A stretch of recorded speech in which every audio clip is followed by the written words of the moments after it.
though, we've had 2 kids, and she can still fit in her wedding dress. And I'll tell you, having kids, man, it wrecked my value. I struggled to get these pants tonight, and got them for Christmas. Now I've been trying to do more about it, been working out, and even started walking 2 miles every day. And I'm excited to say so far I've lost my hat.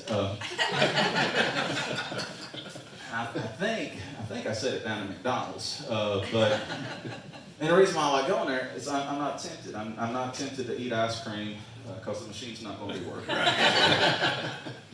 In fact, if it is, if it ever is working, it's confusing. I mean, I feel a lot like a Jehovah's Witness when the doors open. I didn't expect it to get this far. But also another reason, why I've been focusing on my health, and this hit me a while back, is when you don't, you're going to have people offer you healthy options for sweets. I had a person that's like, hey, try these brownies. And I was like, sure. They look like an innocent person. They look like a God-fearing kind of individual. So I was like, why not? It's a brownie. You can't mess up a brownie. That was one time I was wrong in my life. And I bit into that thing. And I was like, huh. And they was like, I didn't use sugar. I was like, that's nothing to brag about.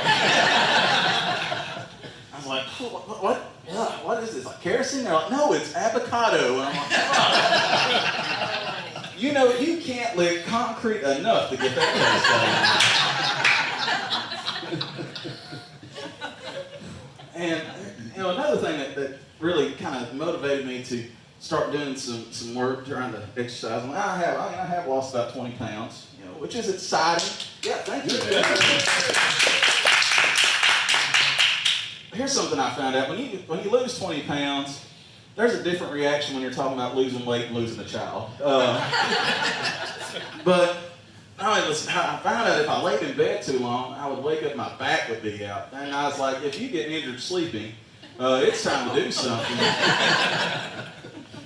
Like if I laid on my arm too long, I'm like, this one's useless today. That's what somebody needs to get on TikTok and warn the next generation about. Not about dance moves. Just say, hey, enjoy the next 15 years because after that, you'll get injured while you're sleeping. Social media, though, is a crazy thing. And we used to complain about people posting their food. You ever do that? Like, oh my goodness, why are people posting their dinner on there? Now I just sit around like, man, I wish somebody just posted dinner. I just want to know what's on it. But you run a risk. If I was to post a meal, somebody start commenting and be like, hey man, that's too many calories, not enough vegetables, and somebody else would comment and be like, have you tried keto or one of those other paleo, whatever else is out there, and then someone else that I hardly know would be like, when you was in that restaurant, did you pray for your food, and did you think about there might be people in that restaurant that don't have the same beliefs as you? And then somebody you don't even hardly know will jump in there and be like, that restaurant supports things I don't believe in, so I'm offended by you being there. And you just delete the post and then go on with it. But social media is such a strong force, and there's times I'm a happy-go-lucky kind of guy. I like to post a lot of jokes and a lot of upbeat, positive things, but every now and then I just want to stir the old pot, and I start to post something, but then I hear that still small voice just kind of say, don't do it. And I just want to say, it pays to listen to your wife. Never go wrong. But I found out the power of social media just with this whole Tiger King stuff. Now, I'm not going to ask who all watched it because it's something that people did, but they don't want to admit. But everybody's watching it, and everybody that tried to get me to watch it, they'd be like, "Oh, let's give me a look." Oh, good, okay, no. But everybody was like, "Man, you got to watch this show." And I'm like, "Why?" And their only explanation is, "It's a train wreck." I was like, that's why I should watch it. But millions were watching it. So actually, now I kind of promote our church that way, like, "Hey, come to New Mercy. It's a train wreck." So, I'm expecting the place to be packed. We should be trending in no time. Yeah, pastor now. We've been pastoring going on 7 years. Started a church called New Mercy United Pentecostal Church, and it's cool to make it to this point. But we've also been kind of rethinking a little bit, maybe some rebranding. And so it's like, what would be maybe a name? I love the name of y'all's church, the Rock Church. I mean, I've been fighting urges to send rock gifts, or gifs, whatever you call it, to the pastor. But we've been looking at maybe some names that'll draw in a bigger crowd, and I'm leaning toward First Baptist because that seems to be killing it. I love y'all's place here. You know, the thing about now is so much is about social media presence and your website. You know, everybody says your foyer is now your website. That's where people go first to check out your place. And I love y'all's place here. It's beautiful. And before we leave, we're going to take some pictures and post it on our website.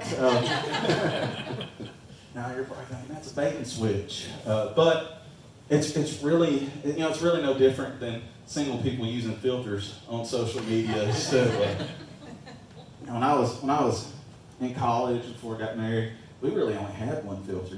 You just held your phone up, it's a little bit higher, kind of hide a few pounds. And but man, there's some dates that went on in college, and we just kind of, you know, met each other. And it's like, we're both not going to fit in that Honda. No shame in eating them there. But